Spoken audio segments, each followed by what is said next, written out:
شروع کرتی ہوں اللہ کے نام سے جو بڑا مہربان نہایت رحم کرنے والا ہے۔ السلام علیکم ورحمۃ اللہ وبرکاتہ۔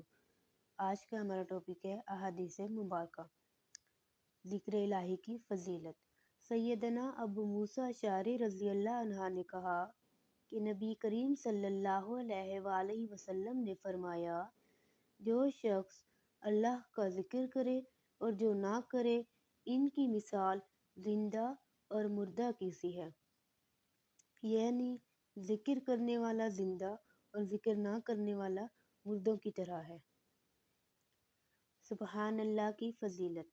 سیدنا ابو ہریرہ رضی اللہ عنہ سے روایت ہے کہ رسول اللہ صلی اللہ علیہ وآلہ وسلم نے فرمایا، جس نے سبحان اللہ و بحمدہ ایک دن میں 100 مرتبہ پڑھا، اس کے تمام گناہ مٹا دیے جائیں گے، اگرچہ اس کے گناہ سمندر کی جھاگ کے برابر ہوں۔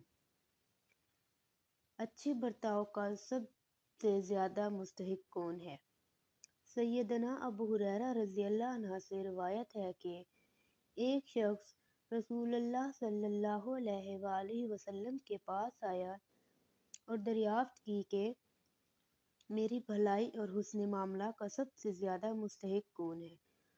آپ صلی اللہ علیہ وآلہ وسلم نے فرمایا، تیری ماں۔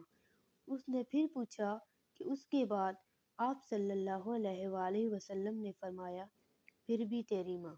اس نے چوتھی مرتبہ پوچھا کہ اس کے بعد؟ تو آپ صلی اللہ علیہ وآلہ وسلم نے فرمایا، پھر تیرا باپ۔ پڑوسی کے ساتھ احسان کرنے کی وصیت۔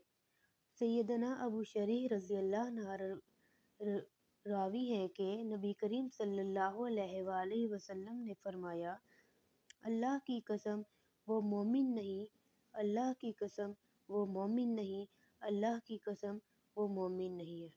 دریافت کیا گیا کہ یا رسول اللہ وہ کون شخص ہے؟ تو آپ صلی اللہ علیہ وآلہ وسلم نے فرمایا، جس کا پڑوسی اس سے تکلیف اٹھاتا ہو۔ کم آدمی زیادہ آدمی کو سلام کرے۔ سیدنا ابو ہریرہ رضی اللہ عنہ سے روایت ہے کہ نبی کریم صلی اللہ علیہ وآلہ وسلم سے فرمایا کہ کم عمر والا بڑی عمر والے کو اور چلنے والا شخص بیٹھے ہوئے شخص کو اور کم آدمیوں کی جماعت زیادہ آدمیوں کی جماعت کو سلام کرے۔ جزاک اللہ خیر۔ مزید ایسی ویڈیوز دیکھنے کے لیے میرے چینل کو سبسکرائب کریں۔